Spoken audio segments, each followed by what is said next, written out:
Mukama waffe yeebazibwe nnyo abooluganda. Manya n'eddoboozi nze Pastor Martin Timo Lubega owa Thieos Divinus Church mu Kivu, Kampala, Uganda. Neebaza Mukama nate olw'olunaku lwaleero olunaku lwa Sunday, era guno omwaka gwe tulimu gwe mwaka 2024, ng'akatabo kafaanano katulaga ti 2024, the year of divine bliss. 2024 omwaka ogw'okubeera ku ntikko ey'obwakatonda, kwegamba waggulu ku ntikko ey'obwakatonda.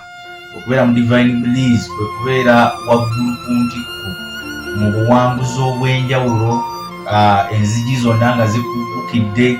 Kwegamba bwe kiba kisa kya Katonda buli kimu kukibeera ku ntikko yaakyo.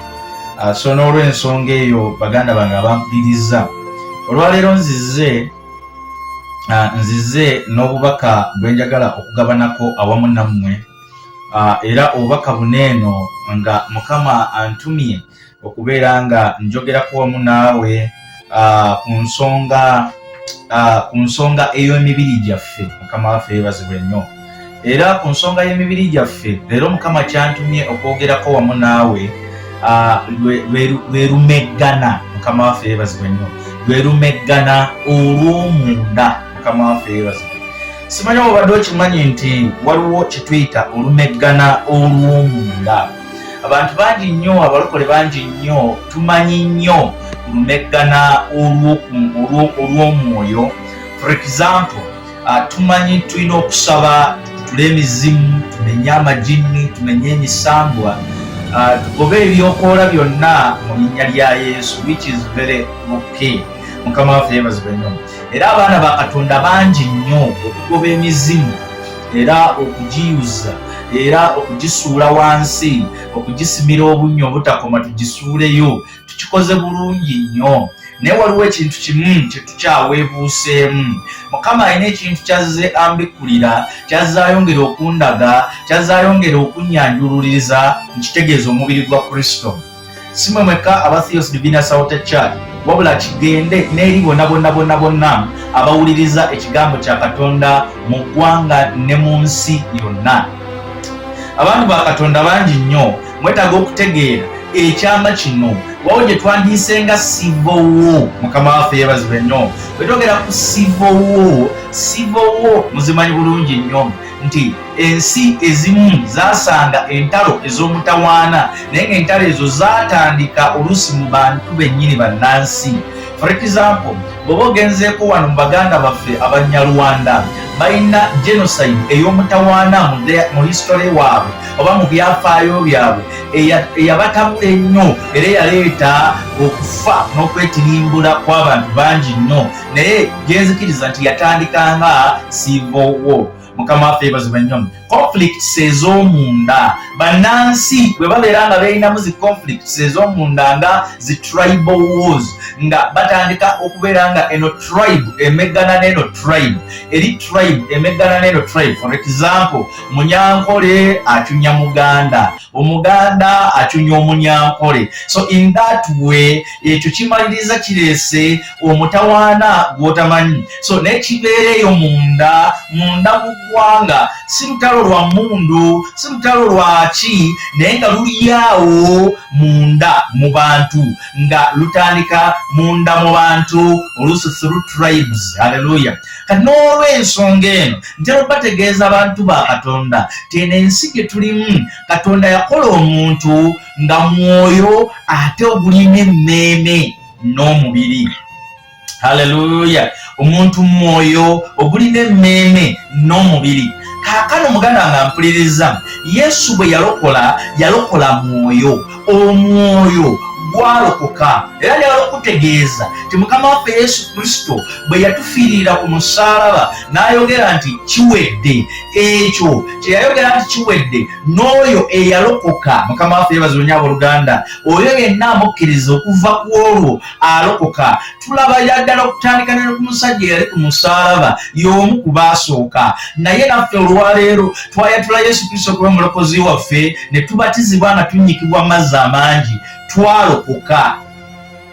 Bayibuli kyegamba nti nno amukkiriza teguli musinga n'akatono naye atanamukkiriza gumaze okumusinga. N'olw'ensonga eyo bwe twalokoka, the man in the inside, omuntu munda, oluusi abamu gwe muyita omuntu w'omunda, oyo yeggwe kennyini yalokoka n'azaalibwa omulundi ogwokubiri, n'afuna kye tuyita reborn oba rejuvenation, n'azzibwa bujja, n'azaalibwa. In fact, the real Greek word is technos of God, nti abo baazaalibwa Katonda babeera baana ba Katonda, abaana ba Katonda. Ffe tuli baana ba Katonda, emyoyo gyaffe gyazaalibwa omulundi ogwokubiri, but ekintu kimu kyolina okutegeera nti omubiri tegwazaalibwa mulundi gwakubiri. The body and the soul, omubiri n'emmeeme tebyazaalibwa mulundi gwakubiri, omwoyo gwe gwazaalibwa omulundi ogwokubiri. Ntera bagamba omwoyo yeggwe kennyini. Omuntu bw'afa kyobala tugamba nti mugenzi gundi, because aba agenzi avudde mu bode ye, naye bode eno kyetutalina kwerabira ekireetera okubeera functional ng'ekola ebintu bibiri. Ekisooka gwe mwoyo, ekyokubiri ye mmeeme. Emmeeme kye ki? Era abasinga mulowooza nti omwoyo n'emmeeme bye bimu. No, emmeeme ye part ey'omuntu munda mu muntu, njagiyita geemaanyi agafubutuka mu mwoyo ne gatambulira mu mubiri ne gaguleetera okukola. Haleluya, haleluya. Praise the Lord. Kansubire ndotegera bulungi nnyo ti emmeeme geemaanyi agafubutuka mu spirit. Spirit gwe mwoyo teweerabira. Omwoyo gutwale nga ddaamu y'ejjinja, nti ddaamu yesaplayinga amasannyalaze wano mu Uganda. Kati ku ddaamu bwe gavaako wano mu ddiiro lyo gavaako, we bagasalirako eri wano mu ddiiro togalaba. Mu ngeri yemu kyegezaako okulaga, oba bagasalirako ku powerpoints wonna we ziri ezaawumeme, eno gaba tegatuuka. Kati n'olw'ensonga eyo gava eri ne galyoka gatuuka. Kati waya zino mwe gatambulira, insuleta eyo mwe gatambulira, eyo insuleta ye bode. Mukama waffe yeebazibwe nnyo. Bode y'omuntu eyo yeetereka omwoyo, naye omwoyo gutwale nti yeddaamu, ye source ya byonna, yeddaamu. Kati ekiddako amasannyalaze gano agatambulira mu waya oba agatambulira mu mubiri ogwo, agatambulira mu waya eyo y'emmeeme etambulira mu mubiri. So emmeeme y'omuntu etambulira mu yeefugwa, kwegamba yereetera omubiri okukola. Those are the will and emotions of man. Enneewulira z'omuntu, embeera z'obuntu, y'emmeeme y'obuntu. Mukama waffe yeebazibwe nnyo Luganda, y'emmeeme y'omuntu. Bati omuntu mwoyo tolaba bw'oloota, mmeeme yeeroota, mmeeme yeeraba. Abamu balowooza mwoyo gwe gubeera gulaba, naye emmeeme yeeraba. So omwoyo gw'omuntu guva mu bode ye. Mukama waffe yeebazibwe nnyo ng'afudde. Wabula ate emmeeme y'omuntu esobola okudduka emisiini ng'ate omuntu akyali mulamu mu mubiri gwe, negenda neroota nga ali Karamoja, n'aloota nga ali US, n'aloota nga ali Gindi. Eyo gye tuyita emmeeme y'omuntu.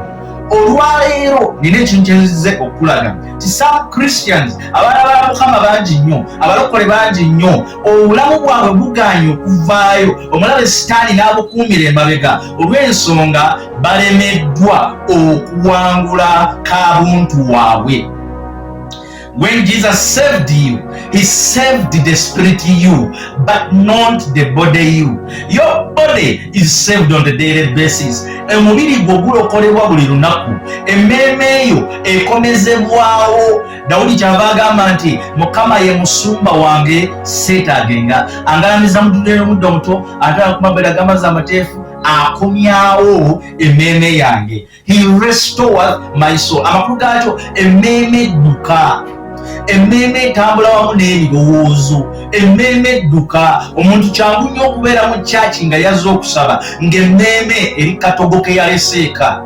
Emmeeme etambula, emmeeme edduka. Kyangu nnyo omuntu okubeera nga ali mu bufumbo naye ng'emmeeme teriiyo. kyangu nnyo omuntu okubeera nga alina omulimu gwaliko naye ng'emmeeme teguliimu. Mukama waffe yeebazibwe nnyo abooluganda. So emmeeme y'omuntu edduka evaawo mu kwagala kwa Katonda, bwetyo bwedduka mu kwagala kwa Katonda. Katonda akusuubira kukola kino ate emmeeme eyo tekiriimu. So many people tobalaba bangi nnyo ne babeera baweereza nga babikola kuba balina bikola naye ng'emmeeme yaabwe tekyabirimu. Haleluya. Wano wenkomezaawo okulaga nti Yesu yatulwanira olutalo lunene bwe yawangula Sitaani ku musaalaba, naye ffe twasigaza kye tuyita olumegano. Olumegana luno ye ongoing conflict, wegumeggana kuno n'oluyoogaano olunene olugenda mu maaso mu bulamu bw'omubiri gw'omuntu. Mukama waffe yeebazibwe nnyo abooluganda. Omubiri gw'omuntu gulina oluyoogaano olugenda mu maaso mu gwo. Omuntu bw'olokoka ne weetula Yesu Kristo okuba omulokozi wo, ekintu kimu ky'otalina kwerabira nti waliwo kye tuyita olumegana, the wrestle. Kyobola Bayibuli erina bwetugamba mu Efeso 6 nti tetumeggana na mubiri na musaayi wabula n'abaamasaza n'abafuga ab'ekizikiza kino.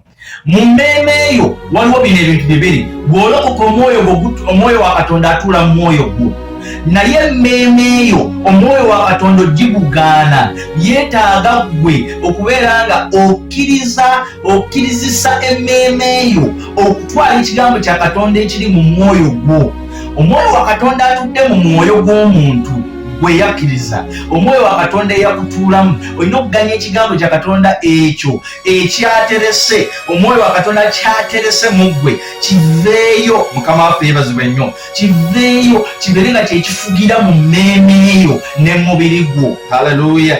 Bano wenjagala okugenderako mu Begalatiya essuula, sijja kugenda mu yawala nnyo, essuula mu Begalatiya ya 5 olunyiriri olw'16 bwenjagala okuva.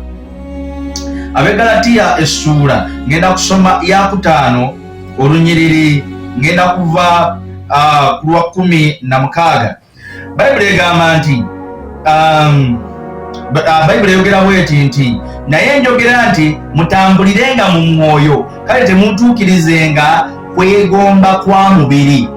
Mutambulirenga mu mwoyo, temuntuukirizenga kwegomba kwa mubiri, kubanga omubiri gwegombanga guwakana n'omwoyo. Omubiri gwegombanga guwakana n'omwoyo, n'omwoyo nga guwakana n'omubiri, kubanga ebyo byolekanye, mulemenga okukola ebyo bye mwagala. Mukama waffe yeebazibwe nnyo.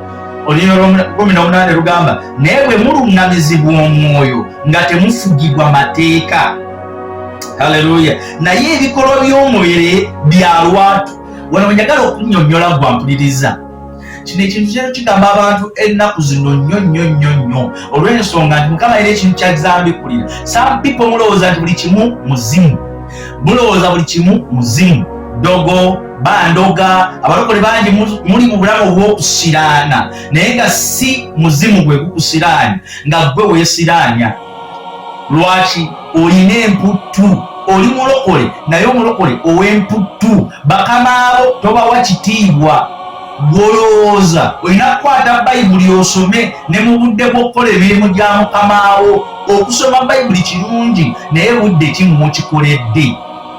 Abalokole bangi obufumbo bubatabuseeko lwa nsonga golowooza olina kalakata ssaala okuva ku ssaawa 4 ez'ekiro paka ssaawa 9 ogw'ekiro, kubanga oli mulokole era osaba. Golowooza obudde bw'omwami bwo tebuliiwo. Bayibuli tetulaga nti nno un'omwami naye olina omuwa obudde. Bayibuli erina weetulagira nti nno beera mu kusaba paka. Abantu abamu mu misinterpreting scriptures, Bayibuli egamba nti musabenga obutakoowa. Eyawula mu kigambo okusabanga obutakoowa n'eyawulamu ne mu kigambo kye tuyita okuddiŋŋana mu bye tusaba. Bayibuli erina weetuganira okuddiŋŋana mu bye tusaba, naye ate etugamba okusaba obutakoowa. Era okusaba obutakoowa tebategeeza nti you don't rest. Tebategeeza nti mu bulamu obwa bulijjo towummulako n'okolako ku bintu ebirala. No. Naye bategeeza let your spirit continue to pray. Emmeeme eyo yo keesigale nga esaba ng'era bweruŋŋamizibwa omwoyo wa Katonda. obutakoowa kwewo omwoyo wa Mukama walungamiza nti now pray. Era omwoyo wa Mukama ali very smart tomuwaayiriza, tajja kukutuma kubeera nga oyingiriranga obudde bw'amakaago mu kisenge kyo nebbaawo. Omwoyo wa Mukama ali very smart, tagenda kuleeta bimenya maka, but waliwo the spirit of the antichrist, omwoyo gw'oyo awakanya Kristo ogumenya amaka g'abalokole mu kutambulira mu kye tuyita being too spiritual. Mukama waffe yeebazibwe nnyo abooluganda. Bayibuli erina ne wetugambira nti mu mubuulizi nti tosukkiriranga okubeera ow'omwoyo ennyo. Amakulu gaakyo kye bategeeza nti beera wa mwoyo era ddala beera musuffu nnyo mu kubeera ow'omwoyo, naye pointi eri nti tosukka ku kigambo kya Katonda. Ku point lwaki ffe abalokole tetukkiririza mu vanjiri y'Abakatuliki, lwansonga vanjiri y'Abakatuliki erina weeviira ku mulamwa olw'ensonga ye Bayibuli ennongooseemu ey'Abakatuliki. N'olw'ensonga eyo, for example, ewagira okusabira abafumbu bayingire eggulu, which is completely non-biblical. Era ensonga lwaki ebimu ku bitabo ebiri mu vanjiri ebitabo biringa 15 naye kimu ku bitabo ebirimu lwaki tubikiririzaamu, lwa nsonga ti ebitabo ebyo most of the times biva ku God's canon of scriptures, biva ku nsonga ne ku nsengeka y'ebyawandiikibwa by'ekigambo kya Katonda bye yeeyogera naffe. Bayibuli etulaga very clearly, Katonda atulaga nti eggulu oba geyeena obisalawo ng'okyali mulamu. So the moment you die, there is no more grace for you. Grace is sufficient for all those who are living. Hallelujah. Ekisa kya Katonda bwekiri eri abo bonna abakyali abalamu. So once you die nga tokkiriza Kristo kubeera mulokozi wo, there is no any other opinion for you ey'okulaba nti osobola okuwona. Mukama waffe yeebazibwe nnyo abooluganda. But omusajja omu ayitibwa Makabayi oyo eyali omusajja omukkiriza ennyo, yakkiriza nnyo Katonda n'ayitako ne w'alina okukkiririza. Eyo ye point enkulu gye njagala okulaga. So some balokole oba some people, some Christians balinganga Makabayi. Makabayi yakkiriza nnyo Katonda n'abulirayo mu kukkiriza Katonda. Lwaki tuyita okugulira mu kukkiriza Katonda? Obulira otya mu kukkiriza Katonda? Kwe kutandika okumukkiririza ne mu birowoozo byo, gwe n'olowooza nti by'oyogera oba by'olowooza bye bituufu. For example, Makabayi mu kukkiriza Katonda yalwananga entalo ne bakabaka abazirizanga ensinza y'obwa Katonda entuufu. Naye mu mbeera emu oba endala abajjaasi bangi baabatta na famire ye ne bagitta. Naye Makabayi ki ekyamubaako? Makabayi yatuuka obudde n'akkiriza nti asobola okusabira abafu bali abafudde ne basobola okubeera nga bayingira eggulu. Waliwo abaafa nga abasinza ku Katonda obutono babataddeko obubumbe, babataddeko bu small gods, obubumbe bwa bu small gods. So ye nakkiriza nti he can pray for those dead people, Mukama asobole okubasonyiwa kubanga bodies zaabwe oba corpses zaabwe bazitaddeko ebibumbe bya bu small gods. Point enkulu gye nkugirayo yeeno nti Makabayi ekyo yakikola kwebudaabuda na kubudaabuda mutima gwe, but it wasn't the true thing. It wasn't the true, it wasn't the right thing to do. It was non-scriptural. Ye reason lwaki ebyawandiikibwa bya Makabayi tebyali recognized in the canon of the scriptures. Bwe twogera ku canon of scriptures tutegeeza ku kipima n'ekigero ky'ebyawandiikibwa ebituufu ebyali biteekeddwa okubeera nga biteekebwa mu kitabo ekiyitibwa Bayibuli. So therefore some Christians today balinga Makabayi nabo bakkiriza Katonda ate ne bayitawo we balina okukoma. Oyitawo ddi w'olina okukoma? Bw'oyita ku kigambo kya Katonda oba oyiseewo w'olina okukoma. For example, ekigambo kya Katonda tekigamba nga konti tosiba nviiri. Tulina abalokola batasiba nviiri mbu bagamba Katonda tayagala basiba nviiri. Lipstick nawulirako n'omukyala nga musumba wetwesiga lipstick kugenda mu geyeena. It is nowhere written in the scriptures omukazi bwe yeesiga lipstick agenda mu geyeena. Now I'm coming to you. Nina kyenkugirayo, nina nzija w'oli awo olina kyenkugirayo. The flesh, omubiri. Bayibuli egamba omubiri ye mulabe waffe omu ku balabe. Mukama waffe yeebazibwe nnyo. Bayibuli egamba kubanga agamba naye njogera nti mutambulirenga mu mwoyo kale temuntuukirizenga kwegomba kwa mubiri kubanga omubiri gwegomba nga guwakana n'omwoyo kubanga ebyo byolekanye mulemenga okukola ebyo bye mwagala naye bwe muluŋŋamizibwa omwoyo nga temufaananyizibwa nga temufugibwa mateeka Olunyo 19 naye ebikolwa by'omubiri bya lwatu bye bino obwenzi Hallelujah. Obwenzi, some of the Christians endowooza zammwe zabagamba nti obwenzi muzimu mukama waffe yeebazibwe naye obwenzi Bayibuli lise ebikolwa by'omubiri bya lwatu bye bino obwenzi nkiddamu obwenzi ebikolwa by'omubiri bya lwatu bye bino obwenzi empitambi obukaba okusinza ebifaananyi okuloga obulabe okuyomba obujja obusungu empaka okweyawula okwesalamu ettima obutamiivu ebinyumu n'ebiringa ebyo nsooka okubabuulira ku ebyo nga bye nasooka okubabuulira nti bali abakola ebiringa ebyo tebalisikira bwakabaka bwa Katonda kati nga tugenda mpolampola Bayibuli tulaga nti ettima mukama waffe yeebazibwe nnyo ettima oli mulokole naye nga kuttima kwotudde kanokoleyo bitonotono oli mulokole naye ng'ojjudde ettima oli mukkiriza naye ng'ojjudde ettima gwolowooza nti muzimu mukama waffe yeebazibwe nnyo si muzimu ettima si muzimu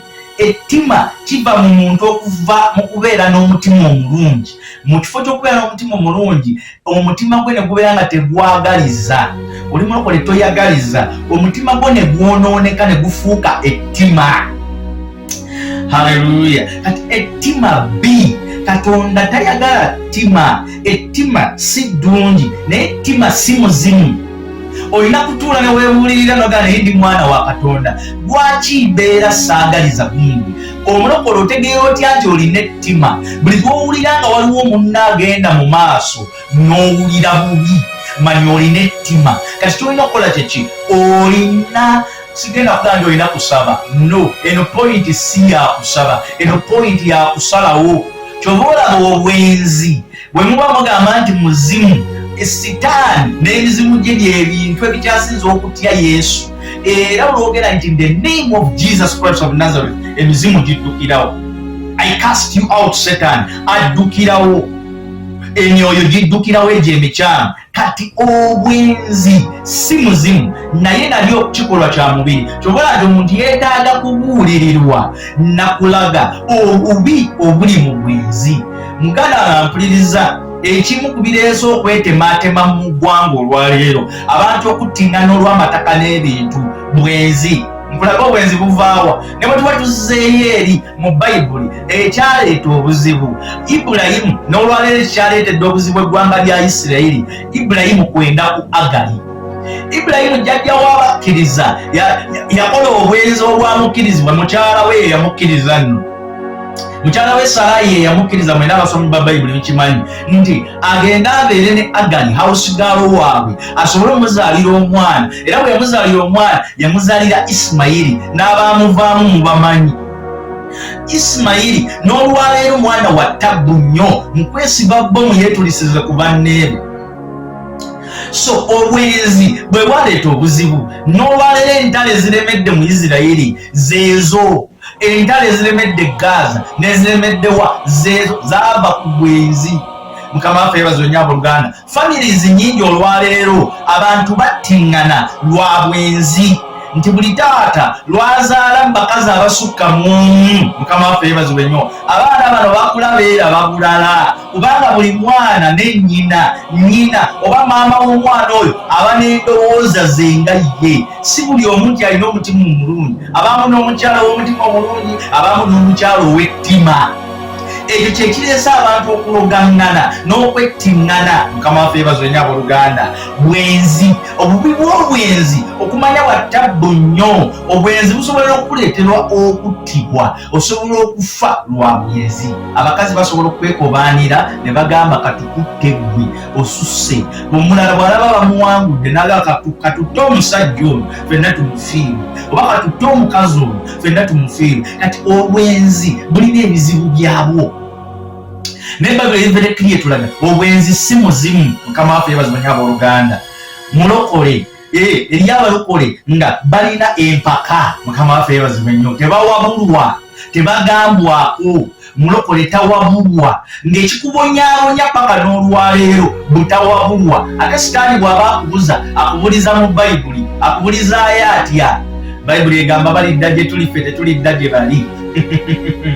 Balidda gye tuli ffe tetulidda gye bali. Naye amazima gali nti abantu abo Mukama bakutaddeko abamu nga balina okukuwabula. Mukama waffe yeebazibwe nnyo. Hallelujah. For example, nange ndi mukulembeze w'obuweereza obwa Thieos Divinus Church, but tutambulira neera mu kuwabulwa. Mukama waffe yeebazibwe nnyo. Abaweereza abatawabulwa n'abantu abatawabulwa, omuntu akyawa okuwabulwa, akyawa okumanya, atomera nnyo. Mukama waffe yeebazibwe. Bingi nnyo by'okutomera gw'olowooze nti nno mizimu, sitaani. No, weetaaga okuwabulwa. Everyone needs guideline. Buli omu yeetaagako okulungamyako obw'olumu. Omuntu yenna ne bw'obeera mugezi weetaagako obw'olumu okuwabulwako n'okunenyezebwako. Mukama waffe yeebazibwe nnyo abooluganda. But some Christians balina obuzibu buno bwammanga.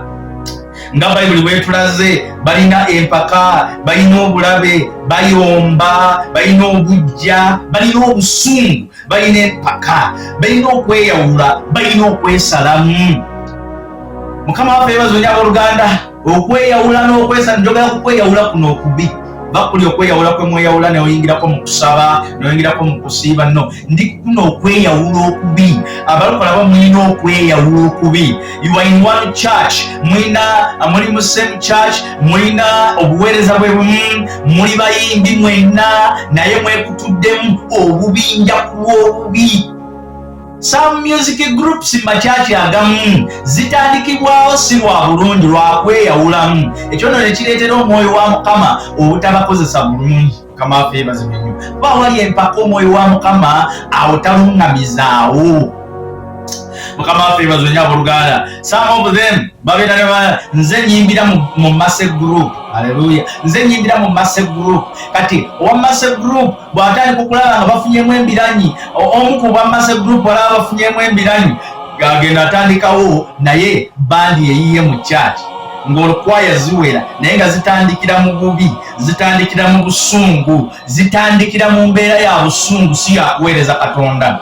Mu mbeera ya butawabulwa, si ya kuweereza Katonda. Olwo kyekyo kye mwesigamu. Sijagamba nti waliwo omwoyo ogubakozesa, njagamba mubiri gubafuga.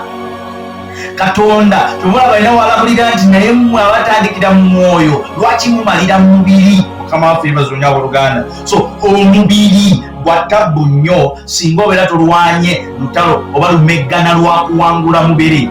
Bayibuli erina wetugamba the weapons of our warfare are not carnal. Mukama waffe yeebazibwe nnyo abooluganda. The weapons of our warfare are not carnal. Ebyokulwanyisa eby'entalo byaffe si bya mubiri naye by'amaanyi nnyo mu Mukama waffe Yesu Kristo. Ebyokulwanyisa by'entalo zaffe si bya mubiri. Mukama waffe yeebazibwe nnyo. Lwaki situsomera wano ekyawandiikibwa. Ekyawandiikibwa kino kiri mu Bakolinso ekyokubiri, kiri mu kitabo eky'Abakolinso ekyokubiri essuula ya 10 olunyiriri lwa 4 n'olwokutaano. Lugamba bwe luti, kubanga ebyokulwanyisa eby'entalo zaffe si bya mubiri naye by'amaanyi eri Katonda olw'okumenya ebigo.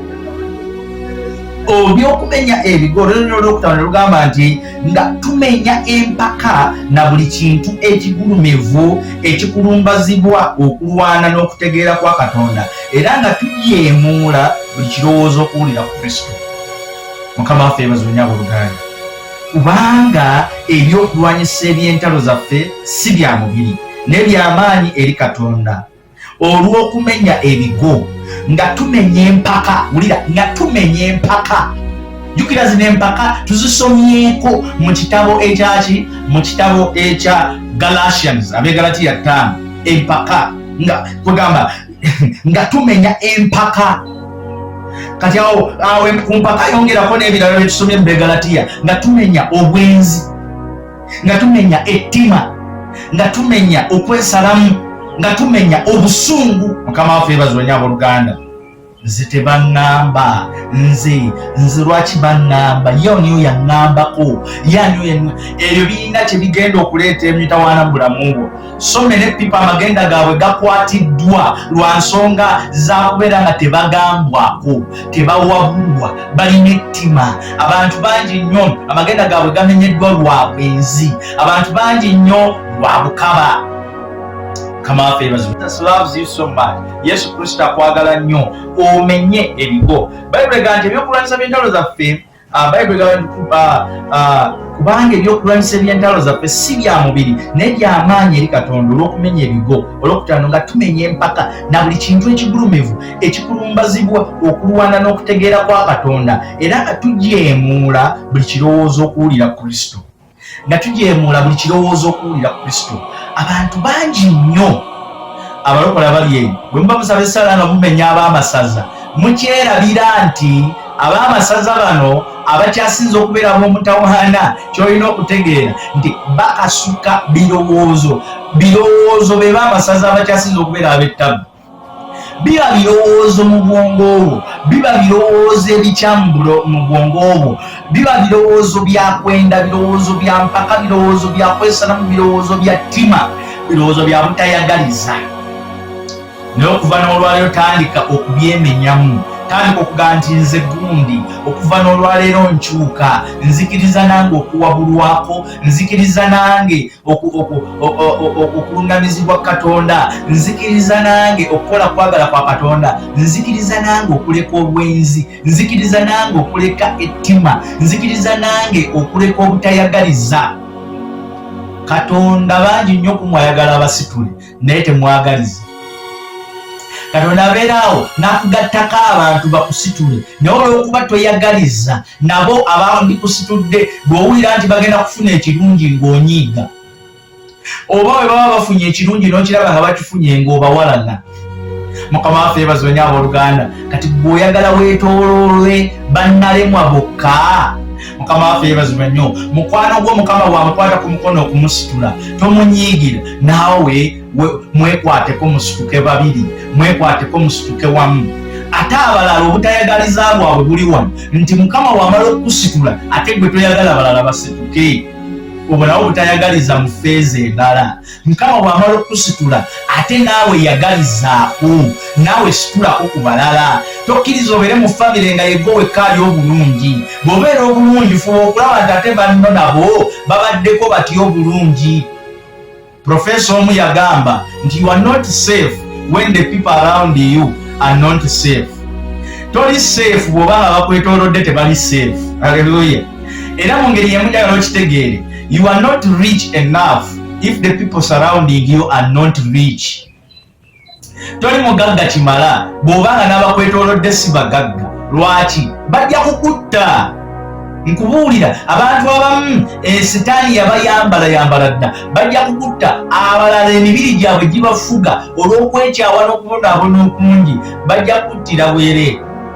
It is the high time otegeere that at least Mukama bw'akusitula, even the people surrounding you nabo baako Mukama bw'akukozesa, kkiriza Mukama akukozese, nabo obeere ng'obayamba, nabo obeere ng'obasitula. You are not safe when the people surrounding you are not safe.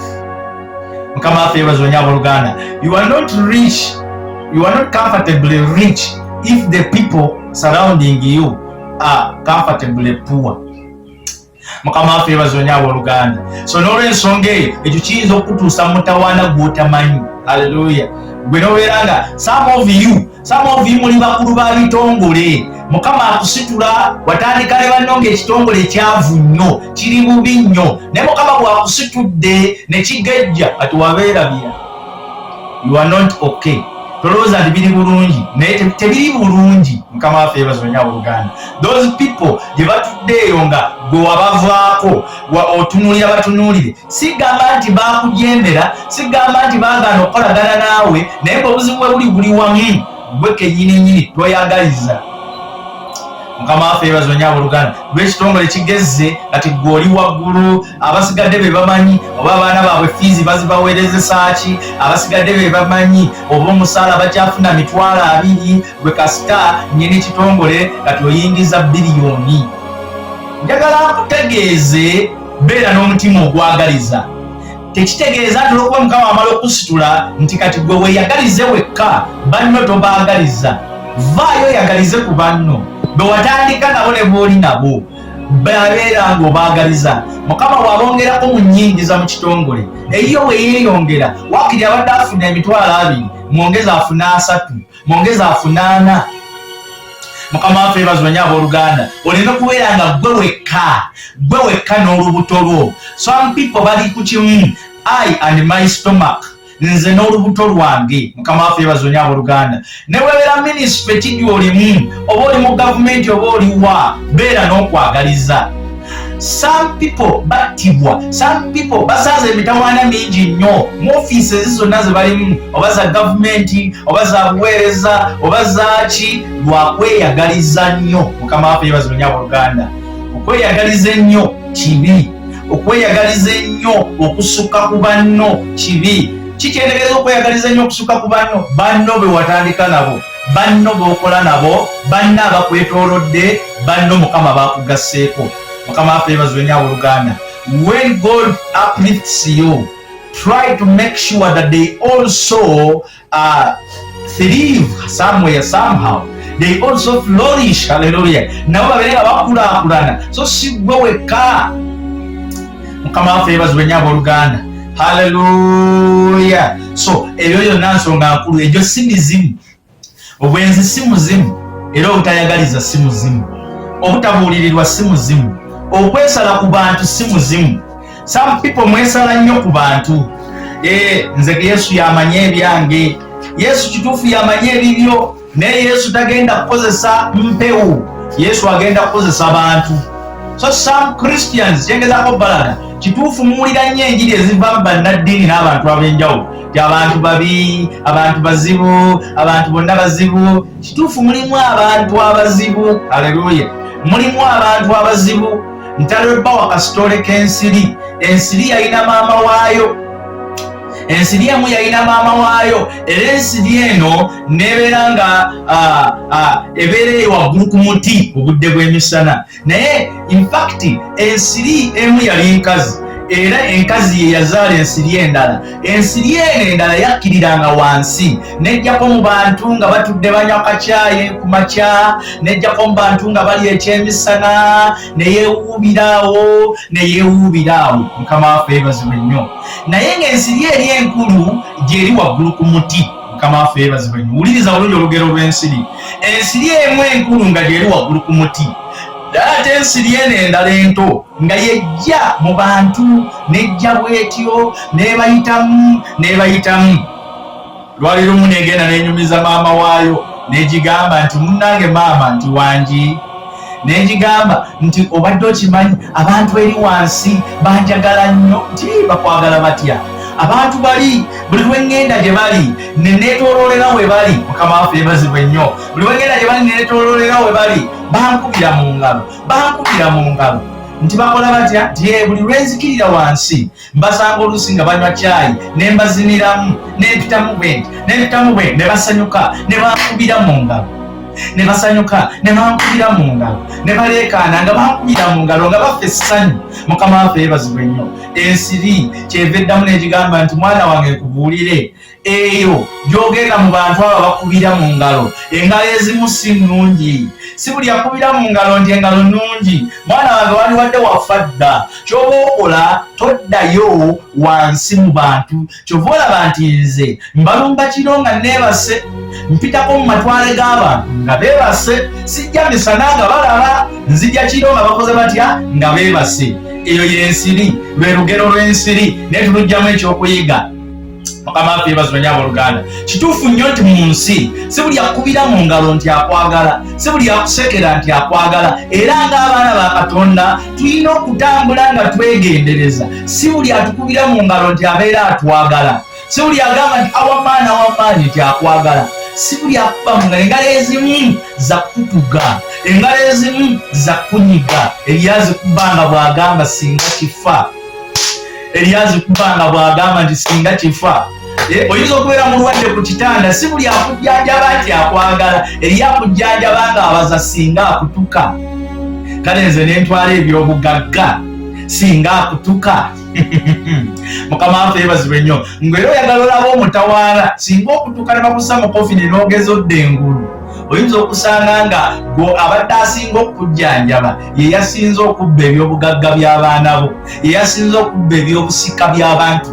Mukama waffe yeebazibwe nnyo abooluganda. So kyegezaho okulaga kyekiriwa titwegendereze, era kituufu nti abantu si buli akubira mu ngalo tyakwagala, si buli agamba yoyo awamaanyi nti akwagala. Yesu yalina abayigirizwa 12 naye Yuda Isikaliyooti yamulema okukyusa. Poyinti eriki, nze ndi mubuulizi wa njiri ngibuulira, okukyuka ddembe lyo nakusalawo oku, okukyuka tebakukaka.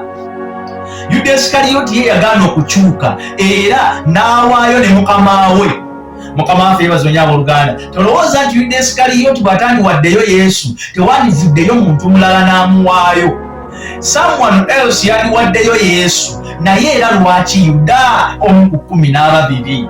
Mukama waffe yeebazibwe nnyo abooluganda. Yagaana okukyuka. Engalo ezimu kituufu zituga, zissa wansi, zakutuga, zakusaanyaawo. Mukama waffe yeebazibwe nnyo abooluganda. Naye njagala okutegeezeera nti you need people. Newankubadde kiri bwe kityo, Katonda akozesa abantu nga ne Sitaani bw'akozesa abantu. Katonda okuggyayo Abayisirayiri okubajja mu nsi ey'Emisiri, abatukulembera okubatwala mu nsi ensuubize, yali yeetaaga human agent, omuntu. He needed Moses. Hallelujah. He needed Moses. Omubuulizi w'enjiri omu kyeyava agamba, God needs me as much as I need him. Nti Katonda neetaaga nga nange bwe mwetaaga. Yali statement ya Thieos bond. Yagamba God needs me as long as I need him. God needs me as much as I need him. Katonda neetaaga nga bwe mwetaaga. Meaning that God is a spirit. He needs a human agent to operate in the physical world. Katonda mwoyo yeetaaga omuntu gwagenda okukoleramu in the physical world. Kama waffe yeebazibwe nnyo abooluganda. Eyo nsonga nkulu nnyo. Are you the one? Buli omu Katonda omukozesa tekireeza nti olina kuba ku kituuti nganze, nekireeza nti olina kubeera mu bubuulizi wa njiri nganze. Osobola okuba ng'olyamba abamulekwa, osobola okuba ng'olina b'okwatako, osobola okuba ng'olina b'oyimirirawo n'obeererawo, osobola okuba ekyalo kyo kigenda kujjukirako ki, ng'omutemu akyasinze, nga repisti kigenda kujjukirako ki gwe ng'ovudde mu nsi. Rekodi z'omuggulu zigenda kuwandiikako ki, nti ono yali kiki, yali mukwasi w'abaana, yali mutirimbuzi, yali malaaya, yali kiki. Njagala okutegeeza byonna ebikolwa by'okola, oba oli malaaya, oba oli mutemu, oba oli ki, ng'okyali mulamu, okyalina ekisa ky'okukyuka.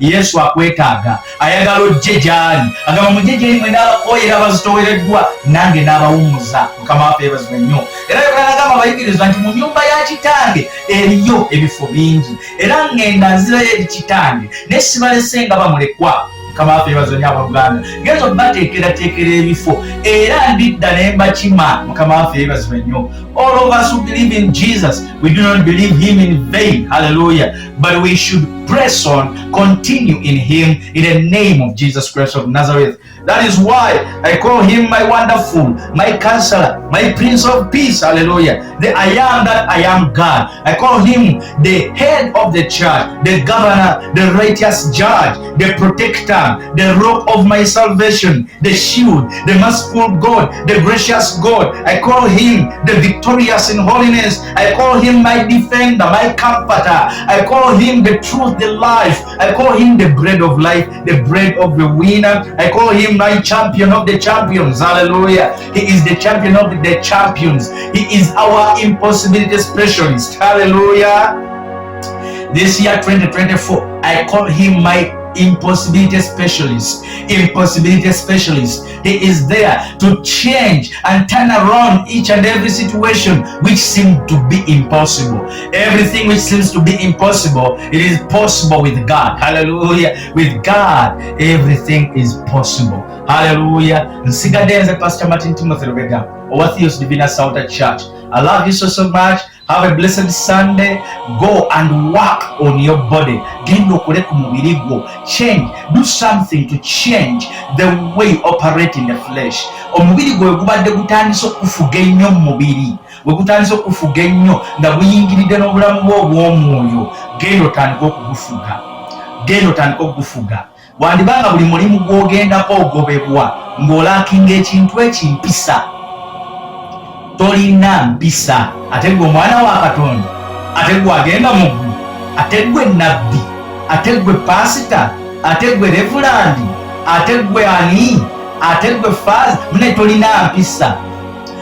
Genda okyuse beera n'empisa mu bantu.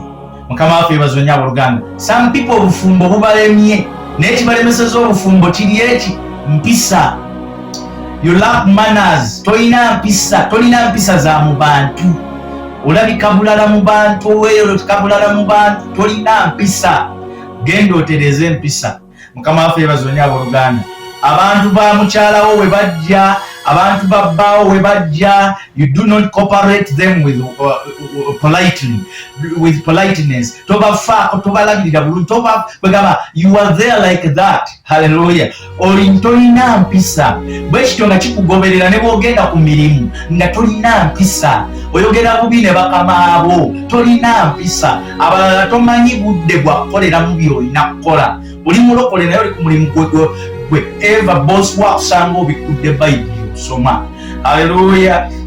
Katonda ayagala obalansinge. Katonda ayagala obalansinge. God needs you to balance each and everything. Time for work is time for work. Time for reading the Bible is time for reading the Bible. Our God is punctual. Mukama waffe yeebazibwe nnyo abooluganda. Our God is punctual and orderly. Katonda waffe amanye ebintu buli kintu kirina emitendera n'obudde bwakyo. Mukama waffe yeebazibwe nnyo abooluganda. So kikulu nnyo ekyo kitegeera okuva n'olwaleero nti buli kimu kirina obudde bwakyo n'emitendera. So Katonda ebyo byonna abimanyi, naye gwe bw'otaabeere bw'otyo ojja kubeera nga zikusanze. So bangi muli mu bwavu obw'ekimmemmette lwa nsonga mugaanye okumanya ennono ezo. Those are life principles which God expects you to have. Hallelujah. And some of you ignore all those life principles. Hallelujah. Tolina mpisa mu bantu, tolina njogera. Hallelujah. Tolina njogera. Some of you mufuna abantu abagamba gundi ngenda kuyamba, naye olwokuba yagambye okuyamba kati notandika omuyisaamu amaaso kubanga musajja wa Katonda, mukazi wa Katonda, ate yakyeyame wa Mukama, ajja kikola era akikole wadde nga simuwa kitiibwa, wadde nga muvuma, wadde nga muboggolera, wadde nga no, ebintu bwe bityo si bwe bikola. At the end of the day we are all human beings. Mukama ayinza oba yalungamizza omuntu. Mukama waffe yeebazibwe nnyo abooluganda. Mukama ayinza okuba yalungamizza omuntu. Haleluya. Omuntu oyo asobole okuyamba ku school fees mwana gwe oba musajja gwe oba mulenzi gwe oba muwala gwe. Ne weetaaga okubeera n'empisa eri your guardian. Haleluya. Behave well before your guardian. Beera ngo behaving bulungi. So the moment you behave wrongly, you misbehave. Waliwo by'oyinza okufiirwa your guardian because naye muntu ayinza okutenda waliwo empisa zembi n'akuleetinga down n'akuleka. Mukama waffe yeebazibwe nnyo abooluganda. So kyobola bantu olwaleero ne mu bufumbo bw'abalokole wazzeewo zi divorce. Hallelujah. Nzize ekiwulira nga so many Christian ladies, Christian wives bagezaako okutulugunya nnyo the Christian husbands kubanga Bayibuli egamba nti tetulina kwenda, tetulina kwawukana, tetulina kukola divorce. God hates divorce. It is very true. God hates divorce. But bwe tokkiriza kubeera sitaani aleetera bba okudivorcinga. Mukama febazo nyabo Luganda, because he's a bishop, because he's a pastor, because he's a brother, a strong brother in the church, a great usher in the church. Omuyisemu amaaso kubanga Bible eganda divorce era ajja kutya okukola divorce. Mukwano gwange olina kyeweeyitira kyotamanyi. Mukama waffe yebaza onyabo Luganda, olina kyeweeyitira kyomanyi. You behave in your family, behave in your house, behave at your home. At your home place you should behave. Saagala ofuuke Yuda Isikariyoti. Hallelujah. Saagala ofuuke Yuda wabbaawo otandika omufuukire Sitaani omuleetera okwagala okudivorcinga. Ojja kwekanga muganda nga bakudivorcinze. Eyo empeera mu ggulu ey'okubeera nga temwadivorcinga mwenna mugifiirwe gwe ne bbaawo. Mukama waffe yebaza onyabo Luganda, kubanga gwe wabimuleetera. Nsaba era njagala okutegeeza nti divorce Katonda tagiwagira, si ya bwa Katonda, but singa actions eziliidinga into divorce zigaana okukyusibwa, era divorce can happen even though God doesn't want it. Divorce can be the outcome even though God hates divorce. Bwe tulaba mu the book of Moses, mu kitabo kya Musa bwe tulaba mu Leviticus, Mukama agamba Moses agamba abantu nti agamba abantu nti oli waba ayagala divorcinga mukyala we aleetenga ebbaluwa y'omudivorcinga. But when we see Jesus in the book of Matthew agamba omuntu adivorcinga nga mukyala we okuggyako obwobwenzi. But Yesu agezako balaga nti Moses yayogera kiri nti omuntu adivorcinga ya mukyala we ng'amuwa ebbaluwa ya divorce. Yesu abalaga nti ekyo Musa yakyogera olw'obukakanyavu bw'emitima gy'abantu, but it is not God's will for people to divorce except ng'omukwatidde mu bwenzi. But there are so many other issues eziridiga abantu into divorce. Mukama waffe yebaza onyabo Luganda. Unchanging morals, empisa ezitakyuka embi. Hallelujah. Evil morals, empisa embi zisobola okuleadinga abantu into divorce even though God hates it. So saagala oleetere omwami w'okubeera culprit of divorce, naawe obeere omu victim of divorce olw'ensonga nti gwe oleganye okubeera n'empisa. Mukama waffe yebaza onyabo Luganda, mubeere n'empisa, muleme kudivorcinga mu bintu bya kisiru ebyo. Mubeerewo kuba Katonda ayagala marriage enywedde for life. Hallelujah. For life. Ekiragaano nga mukikuba wali mukinyweze emirembe n'emirembe. Even in heaven muyina empeera y'ekyo. Hallelujah. Mukama waffe yebaza onyabo Luganda. Naye njagala okutegeeza empisa kikulu. Empisa kikulu ate ku sayidi zonna ez'omusajja n'ez'omukazi. Empisa kikulu. Mukama waffe yebaza onyabo Luganda. N'omusajja naye alina okuwa ekitiibwa mukyala we, n'omukyala alina okuwa ekitiibwa omwami we. Bikulu nnyo ebyo byonna. Saagala obeere mulenzi ng'ate oli mwami. So omwami ategekebwa butegekebwa. Kkiriza Mukama ategeka omutima gw'okubeera omwami bwe gubanga omutima gubadde gukyali gwa kirenzi, gubadde gukyali gwa kisajja. Omuntu okubeera omusajja kyangu nnyo kubanga ozaalibwa nakyo okuba omusajja. Naye okubeera omwami kitegeeza oba wabuvunaanyizibwa. Tokoma ku nsonga yakubeera nampale na bitundu byebyo ebikuyisa omusajja. Naye pointi enkulu eri nti okubeera omwami omutuufu, omwami ye muntu alina responsibility. Mukama waffe yebaza nnyo Luganda, ye muntu awa respect mukyala we, ate era omukyala ye muntu awa respect bbaawe, so just omukazi oba omuwala. Some people mwalebera elementi z'okubeera omuwala oba okubeera omukazi. Osobola okula n'otuuka age y'okuba omukazi, but okubeera omukyala it is another level of a lady in life. Kitiibwa kirala ate okubeerawo mu bulamu bw'omuntu, okubeera wife. Hallelujah. Mukama waffe yebaza onyabo Luganda. But tokoma kubeera wife lwakuba wakuba ekirayiro. Beera true wife nga ddala olina elements ez'okubeera wife. Hallelujah. Praise the Lord. Love your husband. Mukama waffe yebaza nnyo. Take care of your husband. Husbands, love your wives. Ebyo byonna bikulu nnyo. Naye biki ebyonoona ensonga empisa? Leero nzize ku nsonga za mubiri. Abantu abamu temulina mazima. Okumpanya sente bwe bikuziza emabega bakuteeka mu bizinensi emu nga bizinensi ekyo kyali kigezo era n'okumpanya ssente z'abandi n'ozibba nga bakumbe mukama yali akugezesa oba ne nannyini mulimu yali akugezesa yasooka kukussa wali wansi ku kaduuka akawansi alabe okola otya alyoka alabe oba asobola okwesigisa okutumanga Dubai omutikkire emaali ye okutumanga China omutikkire emaali ye ate lo naawe omusaala gwo gweyongereko nikakati oli waneeno wazinga togenda mu maaso lwa mubiri gwo ebikolwa by'omubiri bya lwatu obubbi nabo mwebuli mukama waffe yeebazibwe nnyo abooluganda obutaba na mazima enkeera tebajja kwesigisa bintu by'amaanyi kubanga wakula toyina mazima. Mukama waffe yeebazibwe nnyo abooluganda kyusa obeere muntu wa mazima mu bulamu. So baana bakatonda muddeeyo bulemu yekuba ettooki mu mutima nangera nga nina ne byessoogeddeeko naye nga gwe bye bikutadde emabega lulimi lwo lubi enziramu oyo gy'oddamu abaami mbi musumba kati naakafuna abaami 3. Do you know your problem? At times you are the problem. There is no demon there. Abasumba abamu ogenda mmenya bamenyi okuba kutuza emizimu gy'ekikambwe egy'ewammwe egikulondo teri muzimu. Bible says 2 Corinthians 5:17, if any man is in Christ Jesus, he is a new creature. The old things are passed away, behold, all things are new.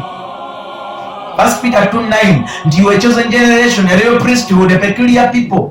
Muli kika kitukuvu gwanga ddonde baana ba kati ate omenya mizimu gya kikande Bible egamba oli kika kitukuvu. Kati where do you belong? In which true clan ddala gy'ovaamu? A child of God belongs to God's clan, not to the Ngabi clan or the whatever clan. Mu nsi y'omwoyo omwoyo gwogwo gwalokoka ne guvaayo. Haleluya! Kyekisigalidde save your soul and your body. Lokola emmeeme eyo n'omubiri gwo ogulokola naki gwalokola emmeeme eyo n'omubiri gwo n'ekigambo kya Katonda nga ky'okozesa okulokola emmeeme eyo n'omubiri gwo. Genda otereeze by'olina okutereeza. Mukama waffe yeebazibwe nnyo abooluganda. Sijja kulwawo kankomaawo. Mukama bampeera omukisa sande ennungi baagala nnyo mu linnya lya Mukama waffe Yesu Kristo. Ayagala okulokoka oba alina kye weebuuza ennamba y'essimu eri +256 75 74 20020. Sigadde nze Pastor Martin Timo Lubega wa Thieos Divinus Outer Church Kitemu Kivu Kampala Uganda. Abalokole mugende mukole mulekerawo siiba nnyo mu kyaki. Katonda teyakuyita mu full time ministry naye okeera ku kyaki kuva ku makya paka ku makya. Ate ebirungi nga mubyagala. Mulokole ojja kubba gwe wajja okuva ettima gwe wajja okubba obujja ng'ojja kulaba alina ky'otalina ng'asobola okyetuusaako lwakuba gwe toyagala kukola. Genda okole balokole mugende mukole. Mukama abankuume.